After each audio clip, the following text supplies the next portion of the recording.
Hey, good morning, and thank you for joining us for the first Sales and Marketing Fritalk. Today we are starting our first discussion in this series where we will discuss various topics related to marketing and sales of complex and technological solutions.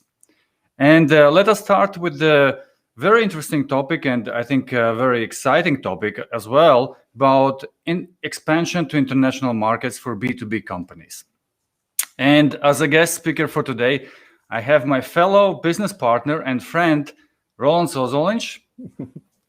Hi, thank you, Andres, for having me. I'm very excited for this first event, but must say I'm also a bit anxious because, we're going live. Who knows how many users we have? Who knows how will they like what we discuss today or not? Yeah, let's do our best. And besides his Microsoft background and solution sales background for many years, Roland also has extensive experience in business development, especially internationally. He particularly was in charge of launching a new brand and a new product, which actually reached over 1 million in sales just in 12 months for UAV Factory. And for you just to know, UAV Factory is one of the largest producers of unmanned aircraft in Europe. They're based here in Latvia. And that is why I think having discussion with Roland about international markets is just, definitely will be useful for all of us. And let's see how it goes. I encourage you to use comments and maybe, share your thoughts on topics what we will be discussing. Also, please share your questions. We will try to answer them as much as we can. If not during this session, we will take them afterwards as a follow-up. And then, as I mentioned, this is just the beginning of our Fritalks, and we then expect to have next events coming very soon. And we will talk about this in a moment as well. So, but let's maybe discuss with the question, Roland. What do you see like as the most frequent wrong assumption what companies make when they think of expansion to international market? Yes, it's a good question, and I think it very much depends on what's the starting point of company. Because you see, oftentimes startups, they are, as you can say, they are born international, right? From the first business idea, they thought they will go international, and that's what they do, and perhaps they are not even looking at local market. However, it's completely different for companies who are, let's say, established in local market, who are making their living from local market, who have position of having high reputation, network, maybe even things like political influence and so on. And accordingly, over time, they have learned what works for them in the local market. They have perfected it, and often they make mistake of assuming that what made them successful in this specific local market will also make them successful in external market. But in most cases, that is not the case at all. And how do you think companies could avoid this type of mistake? What would be the practical step to start with? Well, I think, first of all, companies need to start planning, and actually they need to start planning well advanced before they are going into international market.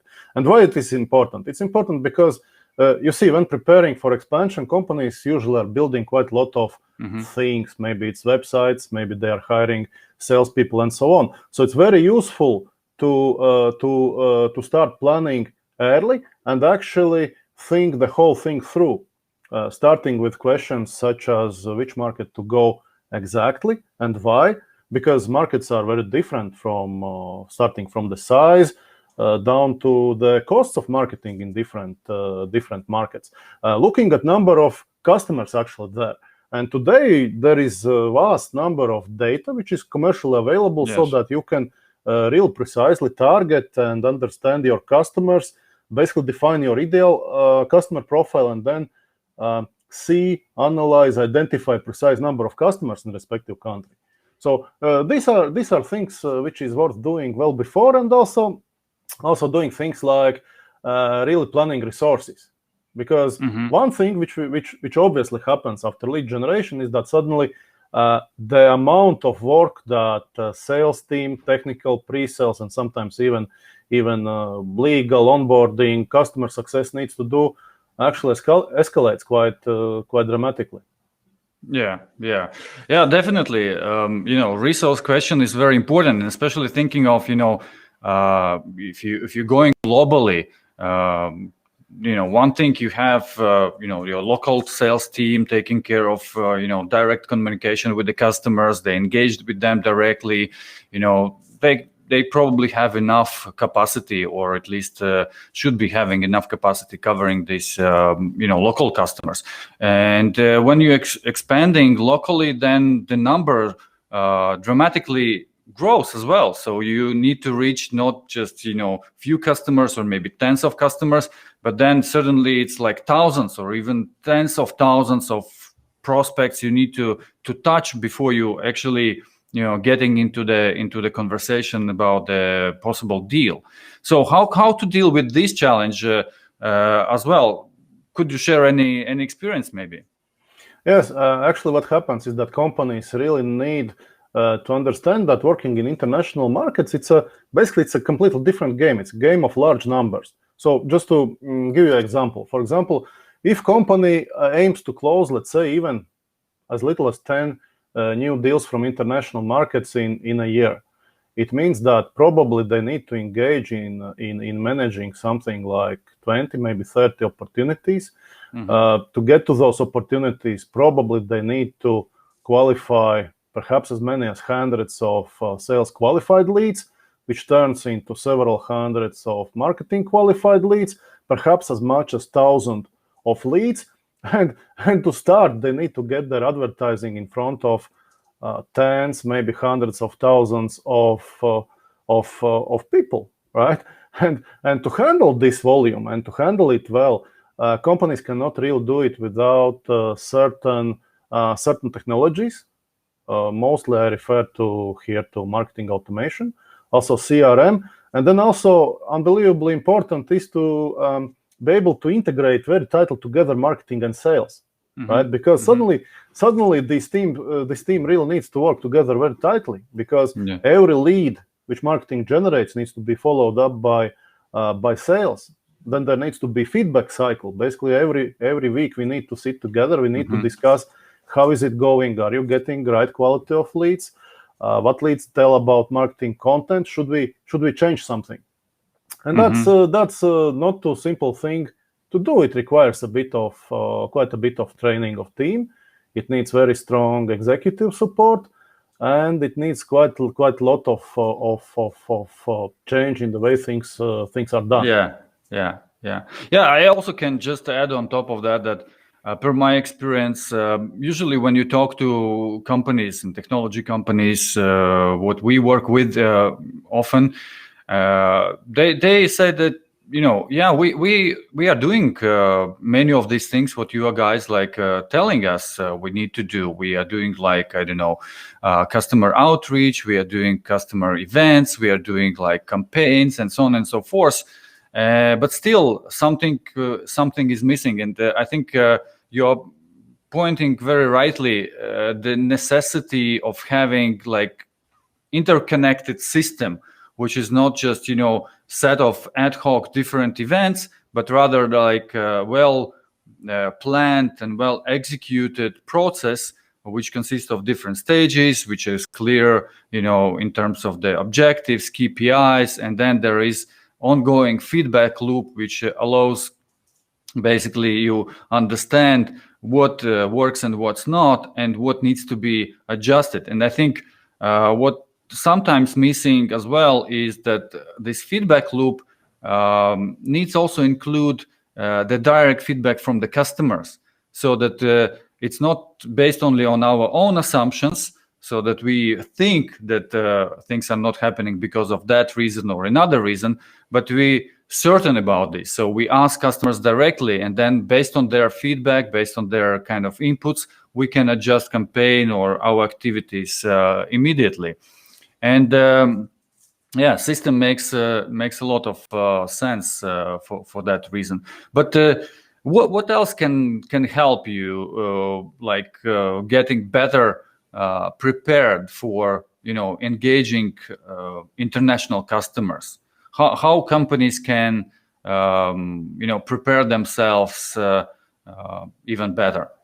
Yeah, I think a good starting point is just to try to figure out what are you dealing with, and there are two critical components for that, and one is figuring out, okay, who's my competition and what they are doing, right? Doing analysis, and here I can say that in our experience, actually, we have faced quite extreme options. We have faced a situation when, let's say, one of companies was willing initially to go to market of United States with their solution, and after competition analysis, we saw that in United States there's like a Chinese wall, very well-funded competition, each having all the latest marketing technologies, content, everything, and the cost of entry extremely high.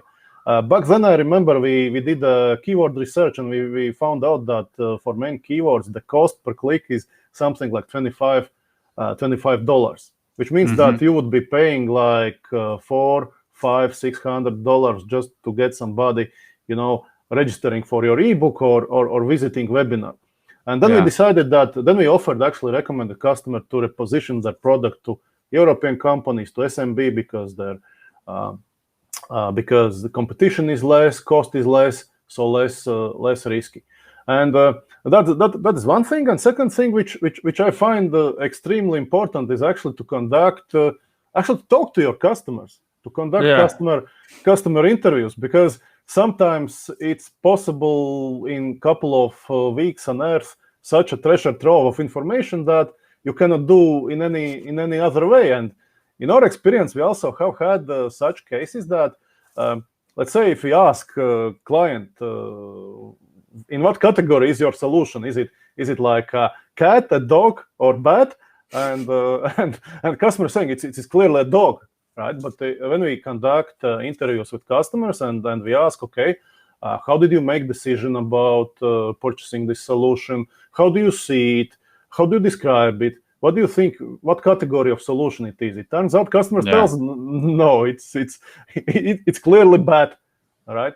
And very often also, just such kind of insight is very useful at strategy planning, because then we avoid this kind of echo chamber when let's say we are engaging customer people and we are trying to develop strategy, right? We have some freedom of challenge their assumptions, and we, of course, we are looking at market data, etc. But nothing beats really hearing back from either existing customers or prospective customers, how they see product, how they see market, what's their perception, and so on. It brings so much realism in this discussion in strategy building.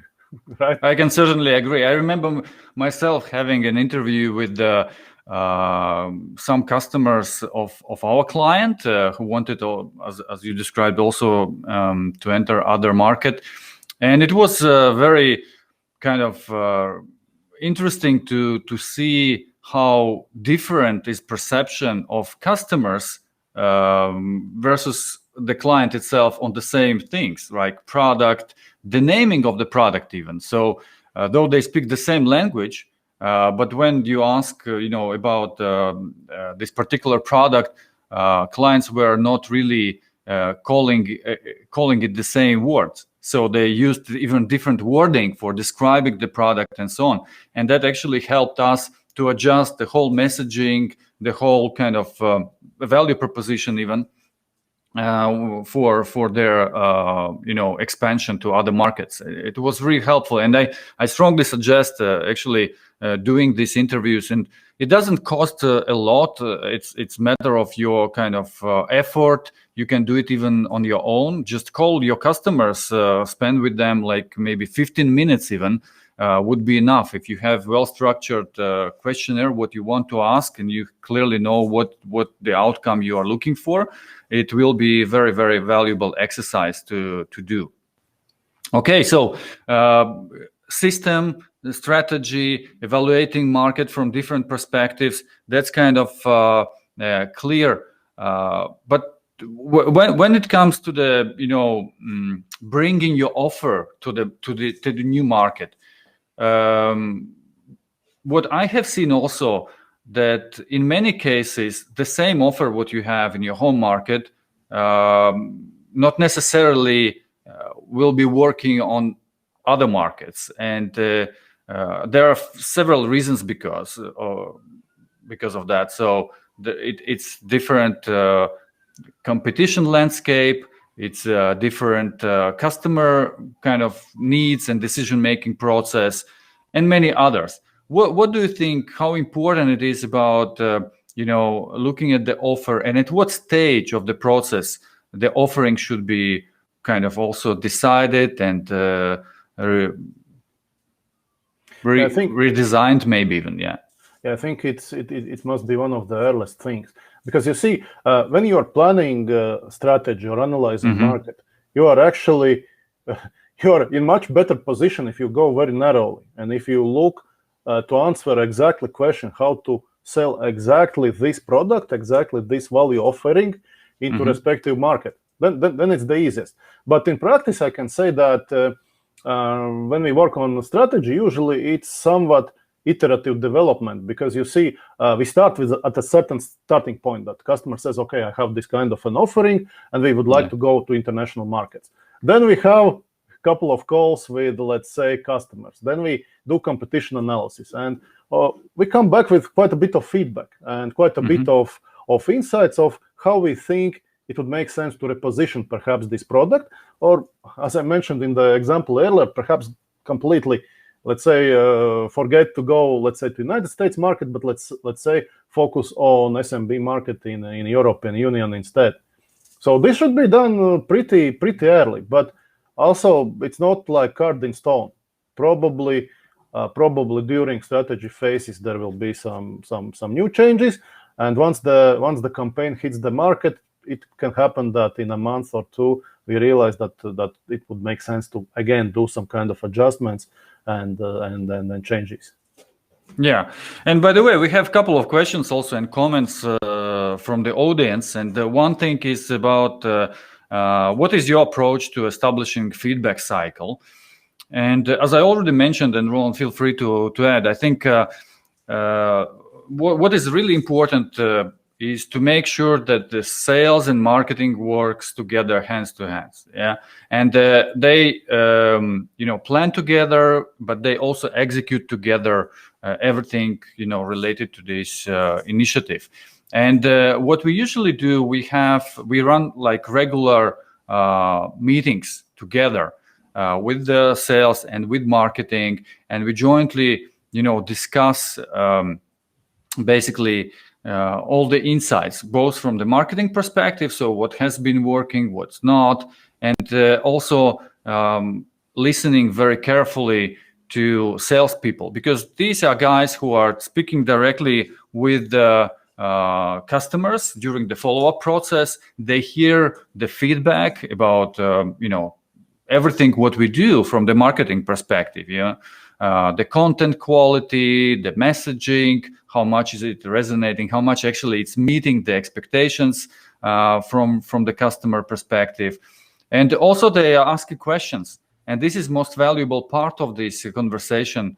And if we know what the questions are, we can actually use it for adjusting the whole campaign, the whole kind of process. Yes, I think like in my experience is I like either to switch on or switch off, and I personally prefer to perhaps increase this anxiety a bit, the stress level, blood pressure of this kind of meetings, having them very well structured. Every week we look at scorecard, we look at where we are, we look in the context, are we reaching our goals? And then, as you exactly mentioned, interrogate the frontline sales guys who's making the calls. Try to learn, try to adjust as quick as possible, because I think particularly if we look at lead generation in international markets, one thing what we need to consider is time, and we have seen it, Andres, again and again, that leads need to be followed up in, let's say, next 48 hours. Otherwise, people just forget what it was about. Yeah. They don't react so positively. So you want to call them while they are in this mindset of learning after, let's say, reading your document, participating in webinar. Yeah, though, however, these leads should be, prepared before you contact them, because we also had some cases when, these calls happening too early in the process, and then basically does not make sense. And there are both frustration from the customer because he was not expecting, then because of the downloaded ebook, he will be called twice or even more times with some sales pitch.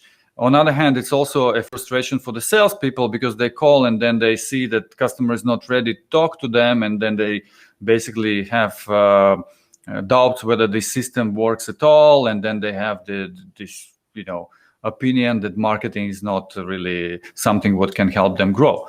But otherwise, yeah, I fully agree that it's very important when the lead is identified, that how fast are you with following up, and what exactly do you do for the follow-up?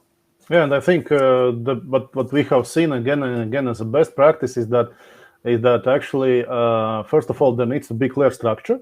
So it's best if a person who follow-ups have a clear call script developed. It's not that this call script again is carved in stone. It should be adjusted over time and of learning, but it should be very, very structured. It should be unbiased as possible, right? And over the call, you have to establish certain outcomes. Like you need to figure out, let's say, does customer actually have a need for your product? Yeah. Can our product also match their need? Like, let me give you an example. Back when I was working in UAV factory, we had a large number of incoming requests. And one of the first things that was necessary to do was to figure out, does customer need actually fits with capability of our product? Because if it doesn't make sense to continue conversation. If you lead nowhere, you will waste just time. So it's very important for this first call to be very, very structured, very oriented to the purpose. And you want to do two things. You want to figure out which customers can be a good fit, which have a need, authority, money, etc.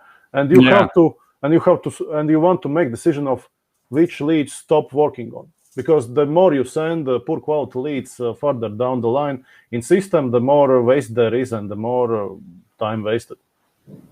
Yeah, absolutely. And we definitely need to talk about this in our upcoming talks more deeply. Let's just keep it in mind. But coming back to these questions, we also have a question: what are the financial and time efforts for the customer to go through the discovery assessment? I guess it's a question about, let's say, this analysis, market analysis, customer interview part, and I don't know, perhaps also a strategy. Yeah. Here important thing to understand is that it very much depends on where are you going.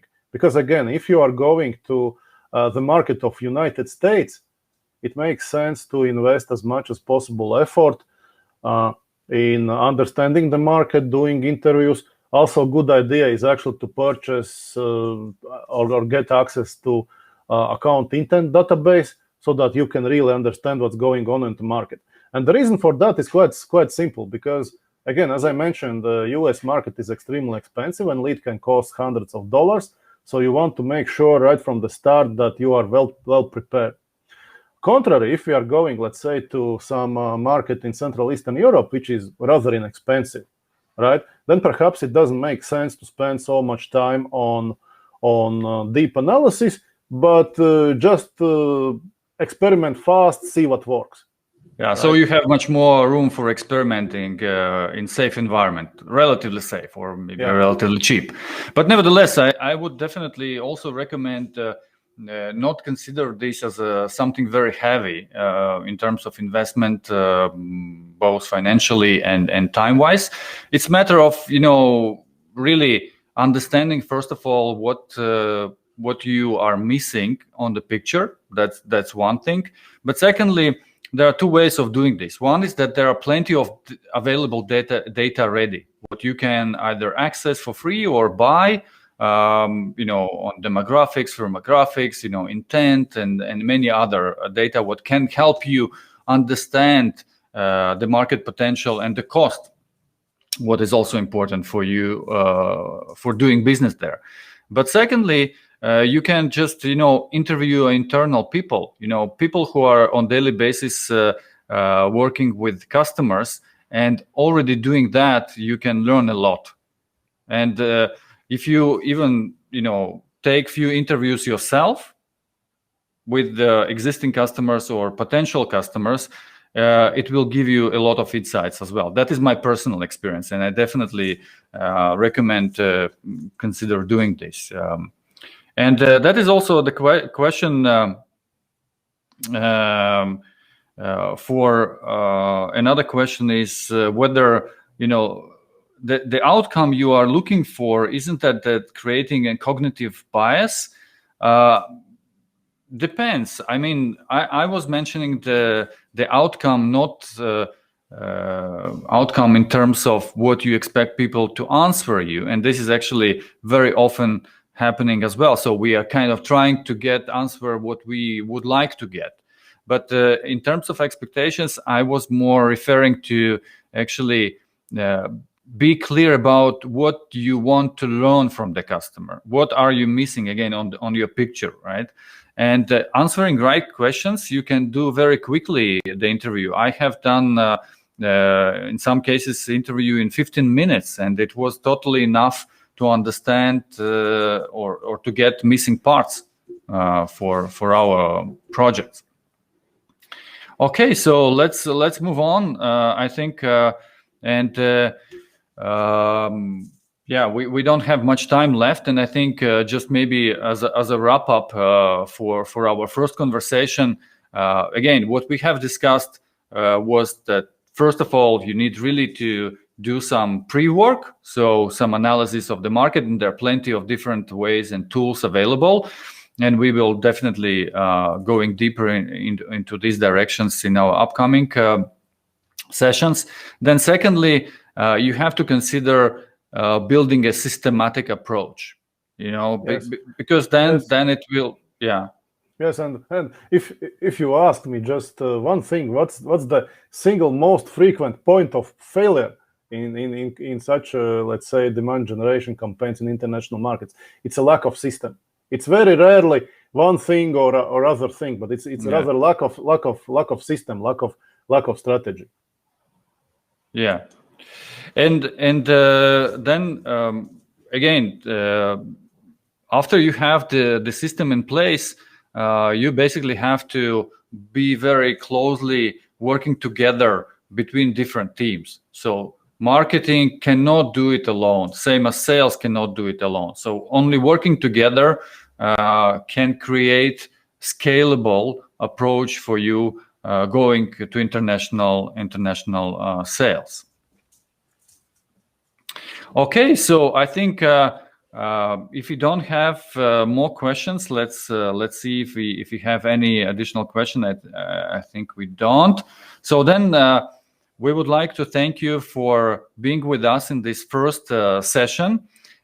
So idea is really to keep it rather short, 20-30 minutes as a learning and sharing session for our community and audience.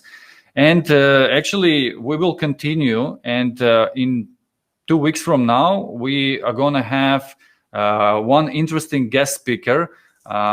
He's head of business development at SonarWork. His name is Gins Mednis. And SonarWork, for you also to know, it's an award-winning audio technology innovator whose patented technologies are used now by more than 70,000 studios globally. So it's really very interesting solution, but it's also very interesting way how this company have established their global presence. They use a lot partners, and I think it will be very interesting also to learn for all of us from the SonarWork about their success in engaging partners and engaging this huge community for growing globally. So stay with us. Follow us on LinkedIn at IBD Consulting, and talk to you next time. Yes, and let us know in comments what kind of topics you would like us to cover the next time, and let us know what kind of guests you would like to hear from, or perhaps you might want to join us. Yeah, on please some join Friday us as talks. well. We will be glad having you and discussing your experience.